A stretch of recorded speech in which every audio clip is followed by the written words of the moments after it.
Hello everyone. Today I am going to discuss a question asked by IGNU. Write an essay on Dylan Thomas' use of images in his poetry.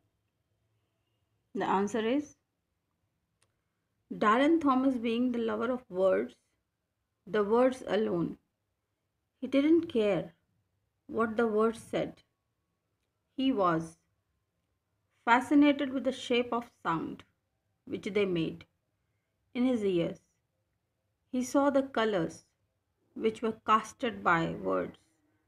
He could see the phenomena and fell in love with how the words, being black and white themselves, created pleasure, pain, love, terror, pity, wonder, and so many other vague abstractions. Words hummed, strummed, jugged, and galloped. Dylan Thomas did not like writing about words. He considered his earlier choice of words as bad, wrong, stale, and woolly. He loved to treat words as a sculpture, considered his stone or wood. He liked to carve, mold, coil, polish, sequence, plane them into patterns to realize some dimly realized truth. He deliberately utilized devices of rhyme, rhythm, and word formation in his writings. He used anything and everything which made his poems work and move as he intended to do. He used old tricks, new tricks, puns, portmanteau words, paradoxes, allusions, paronomaria, paragram, a kind of play upon words consisting in the alteration of one letter or a group of letters of a word. He used catchphrases, improper use of words, slang, assonantal rhymes, vowel rhymes, sprung rhythm, the twisting and convolutions of word. The first thing he did was to know the sound and the substance of words. What use was he going to make of them, or what would he say through them, would come later. Usually, poet writes words which create an image in the minds of the readers or persons who interpret them. But in case of Dylan Thomas, he chose words which sounded good and which had certain amount of energy, or you can say substance in it. Further, he used them to create an image which was read by people in form of poem. The process is upside down in case of Dylan Thomas when it comes to writing a poem. Although Dylan agrees that he imitated people whom he read at the specific time, like Sir Thomas Browning, De Quincey, the ballads, Blake, Marlowe, Huma, the Imaginists, the Bible, Keats, Shakespeare, etc. But he never thought them to be imitations. Instead, he considered them to be wonderfully original things. Dylan Poet's imaginary shows the use of a mixture of several techniques, the most prominent being surrealistic, imagistic, and metaphysical. He uses symbols and images of nature to express how he feels towards death and childhood. His images are often obscure, still, he expresses a clear message of religious devotion in many of his poems. Dylan Thomas is famous for his verbal imagery. He uses words to create an image. He also uses color imagery. He was a poet of nature, and many of his poems are made of nature imagery. In a poem in October, he writes, "It was my 13th year to heaven. Woke to my hearing from harbor and neighbor and the mussel pooled, and the heron priest, priested, down. The morning look on with water praying, and call of seagull and rock, and the knock of sailing boats on a net webbed wall, myself to set foot.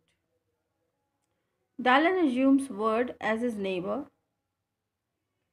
the herons as priest, and sea waves as rising to honor him.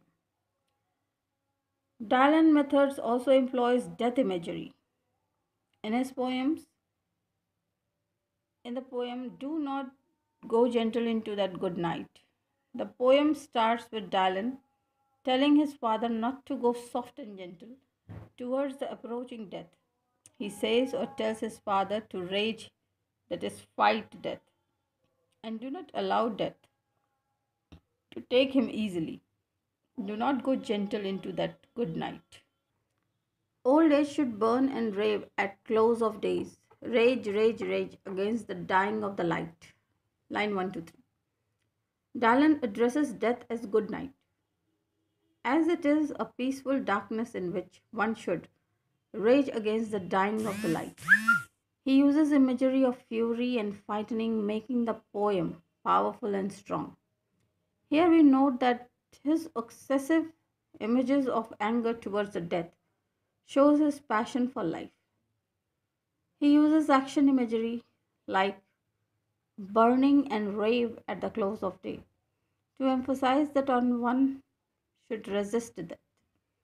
Dalan uses four types of images of men, namely wise men, good men, wild men, and grave men. Firstly, he says that wise men should fight death because their words had fogged no lightning, which means they know death is inevitable, and he prepares himself knowingly and has contributed to society to, to his best. Secondly, he talks about good men who know that they could have done better so that their actions would have become immortal, but they also know that their action would be considered frail. Good men, the last wave by, crying how bright their frail might have danced in a green bay. Then comes the wild men, who are poets, of course, who have come to know some vitality of natural word, sang the sun flight and learned too late. They grieved it on its way. And finally, grave men who have not used them, who have not used their blinding light, which is they are totally unaware of natural world. Grave men near death who see with blinding sight, blind eyes could blaze like meteors and be grey, rage, rage against the dying of the light. He uses all these images to tell his father that all men, either smart, ignorant, wild, or wise, should fight against death. Next being sexual imagery. We find it everywhere in Dylan poems. He talks of passion on sexual themes as John Donne, but of them are intense on death. In his poem, the first sexual expression, when he says, the light breaks where no sun shines, it means a person becomes enlightened when he does not involve in sexual activities, as it correlates to conserving energy to reach a higher goal. Where no sea runs, talks of the time when people are pure and clean before they had sex. After having sex, Thomas uses the life line, the water of the heart push in their tides, and after having sex, they become like broken ghosts with glowworms in their head. Here, broken ghost means the broken purity of body and mind, which causes them to be doomed to death. Glowworms represent sex itself. The things of light file through the flesh where no flesh, take the bones. This means the problems of life will start affecting the two people who are in sense already dead. Dylan Thomas effectively puts up with the reality of human life. He uses imagery of destruction and creation to reveal the ultimate truth and findings of life. In the poem, the force that through the green fuse drives the flower. The word fuse suggests explosive force or the sexual urge in man, which is creative force but does become destructive if suppressed. This force can be understood as time, which has the power to destroy everything. The force that through the green fuse drives the flower, drives my green age that blasts the roots of trees, is my destroyer, and I am dumb to tell the crooked rose. My youth is bent by same wintry flower, which means this force destroyed nature and poet's youth.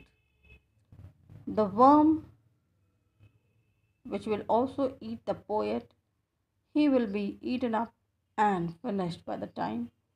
Time can destroy everything. Thus, Dylan Thomas attached to great use of imagery. So, this was a question asked by in IGNU this time in MEG on Dylan Thomas uses of imagery. I hope if you are interested in studying literature, it would help you. Keep learning. Bye.